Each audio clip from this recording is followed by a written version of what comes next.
కొత్త తెలంగాణ తల్లి రూపొందించిన అమరజ్యోతి సెక్రటరియట్ ముందుంది కూడా నేను రూపొందించాను. సో ఇప్పుడు ఇక్కడ మీరు ఈ మధు పార్క్ రిడ్జ్ లో మీరు కూడా నివాసం ఉంటున్నారు. అవునండి, ఇప్పుడు ఈ మీలు కూడా పోతుంది 100%. అంటే ఇప్పుడు మాకు వచ్చిన ఇన్ఫర్మేషన్ ప్రకారం ప్రొటెస్ట్ చేస్తున్నారు మీ ప్రజలందరూ. డెఫినెట్లీ మా అపార్ట్మెంట్ వాసులు అందరూ కూడా దానికి విరుద్ధంగా ఒక న్యాయపరమైనటువంటి ఇది జరగాలనే ఉద్దేశంతో అందరూ కూడా దాన్ని ప్రొటెక్ట్ చేయడం జరిగింది నిన్న మొన్న కూడా. సో మీరు మీ అభిప్రాయం ఏంటి ఈ రేవంత్ రెడ్డి తీసుకున్న నిర్ణయం మీద మీ అభిప్రాయం ఏంటి? అంటే ఇప్పుడు నేను ఒక ఆర్టిస్ట్, నేను ఒక 80 దేశాలు తిరిగి తెలంగాణ ఉద్యమంలో ఒక కీలక పాత్ర వహించి ఆ తర్వాత నేను ఇక్కడే ఉండిపోవడం జరిగింది.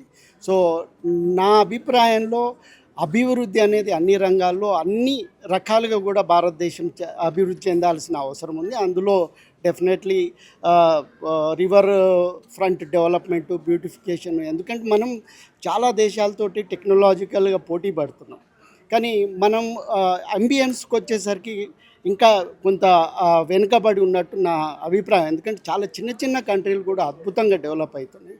సో అట్లాంటప్పుడు మనము మన అంబియన్స్ను కూడా డెఫినెట్లీ డెవలప్ చేసుకోవాలి. కాకపోతే ఎవరిని ఇబ్బంది పెట్టకుండా, నష్టపరచకుండా సో ఏదైనా అభివృద్ధి కార్యక్రమం జరగాలి. సో ఆ రకంగా ఇప్పుడు మేము ఇక్కడ ఎఫెక్ట్ అయినాం కాబట్టి డెఫినెట్లీ మా అందరికి కూడా ఒక న్యాయపరమైనటువంటి నిర్ణయం. అంటే ఇప్పుడు ఇక్కడ మా దగ్గర 450 కుటుంబాలని, ఈ 450 కుటుంబాలు కూడా మేము అందరం యునైటెడ్గా ఉన్నాం. సో అట్లా మా కమిటీ ఏదైతే ఉందో 2 కమిటీలని, ఏ బ్లాక్, బి బ్లాక్.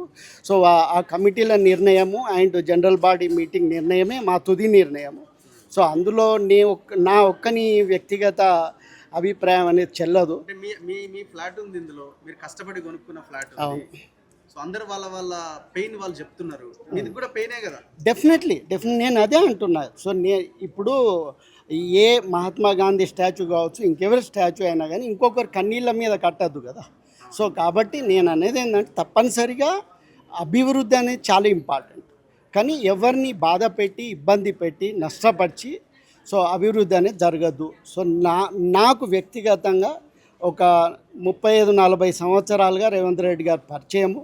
అండ్ ఆయన క్యారెక్టర్ అంటే నా పాలిటీషియన్గా పక్కకు పెట్టండి, పర్సనల్గా చెప్తున్నా, ఆయనైతే 100% ఎవరికి నష్టపరిచే నేచర్ ఉన్నటువంటి వ్యక్తి అయితే గ్యారంటీ కాదు. డెఫినెట్ నేను అదే అంటున్నా కదా, నష్టం ఉంది, కానీ ఆ నష్టపరచడనే ఒక నమ్మకం నాకు గ్యారంటీ ఉంది. నేను అనేది ఎనీ డెవలప్మెంట్ అని, ఇప్పుడు గాంధీ స్టాచ్యూ అంటే ఒక స్టాచ్యూ పెట్టి చుట్టుపక్కల అంబియన్స్ అయితే నీట్గా చేస్తారు కదా. నేను అనేది ఇప్పుడు మనకు పోతుందని బాధతోటి ఏదో ఒక ప్రాజెక్ట్ని మనం ఆపోజ్ చేయడం కాదు. మనది డెఫినెట్లీ మనకు న్యాయం జరగాలనేది మన రైట్. అది నేను డబుల్ బెడ్రూమ్. డబుల్ బెడ్రూమ్ ఒక 60 ఇస్తాం, ట్రిపుల్ బెడ్రూమ్ 70 ఇస్తాం. అందుకే అంటున్నా కదా. ఇప్పుడు నేను అనేది ఏంటంటే రేపు పొద్దున గ్రామ సభ జరిగిందనుకో,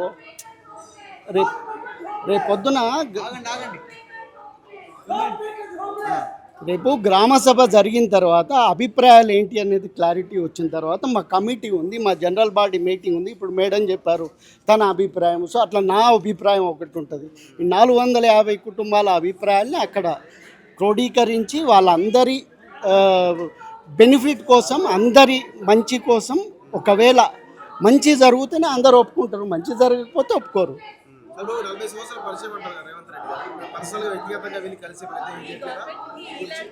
అంటే నేను ఇంకా పోలేదు, ఎందుకంటే నాకు నిన్ననే ఈరోజు మార్నింగే నేను పేపర్లో చదవడం జరిగింది 2.5 ఎకరాలు పోతుందని.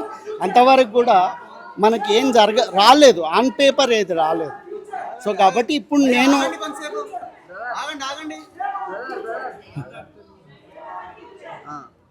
ఓకే. సో నేను అనేది ఏంటంటే నాకు ఆ నమ్మకం ఉంది అంటున్నా. నేను ఒక వ్యక్తిగతంగా 100%గా సో రేవంత్ రెడ్డి గారు న్యాయం చేస్తారు అనేది ఒక నమ్మకం ఉంది అంటున్నా.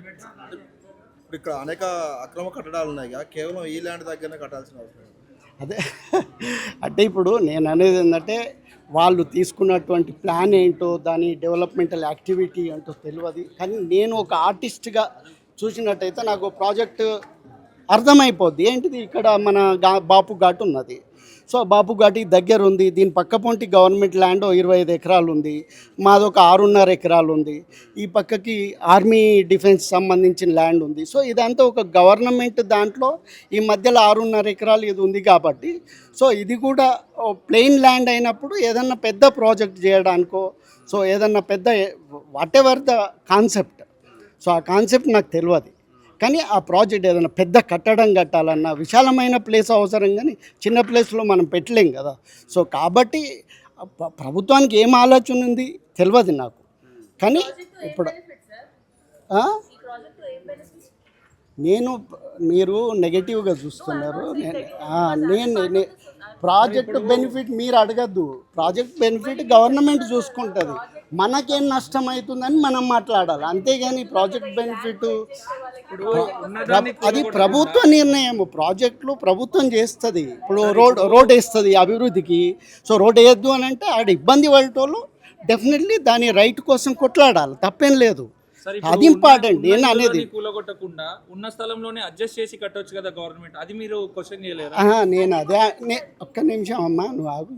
నేను అనేది అదే నేనేమంటున్నా, మా 450 కుటుంబాల అభిప్రాయమే కంక్లూడింగ్గా మేమందరం ఒక డిసిషన్ తోటి మాట్లాడతాం. అంటే మీరు ఇందాక అన్నారు కదా, ఇది ఒక 6 ఎకరాలు, అది కొంచెం ఉంది, ఇది మొత్తం కలిపితే పెద్ద ప్రాజెక్ట్ చేయొచ్చు అని నేను అనుకుంటున్నా ఒక ఆర్టిస్ట్గా నేను అనుకుంటున్నా. ఏదన్నా అభిప్రాయం ఇప్పుడు ఎందుకు ఇది అని అంటే అట్లా అవుతుందేమో అట్లా దానికోసం. నేనేమన్నా సరే ఒక సామాజిక సోషల్ యాంగిల్లో ప్రజల కోణంలో మనం ఆలోచించినప్పుడు డెవలప్మెంట్ అంటే ఏంటి అన్న దాని మీద మనం ఫోకస్ చేయాలి. మనకు అన్ని అవసరాలన్నీ తీరిన తర్వాత పెద్ద డెవలప్మెంట్ మీద మనం ఆర్థికంగా బలంగా ఉన్నప్పుడు వేరే వాటి మీద ఫోకస్ చేస్తాం.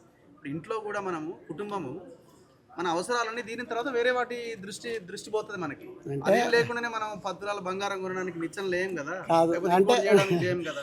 నేను ఒకటి అంటే ఆ యాంగిల్ ఆ కోణం అయిపోకుండానే, అంటే మన ప్రజల అవసరాలు తీరకుండానే మూసి సుందరీకరణ చేయాలంటే ఫార్మా ఇండస్ట్రీ నుంచి వచ్చే నీళ్లు అన్నకు రాకుండా చూడాలి, చెరువుల నుంచి వస్తున్న లింకులను బాగు చేయాలి, ఇట్లా రకరకాలుగా ఉన్నాయి కదా.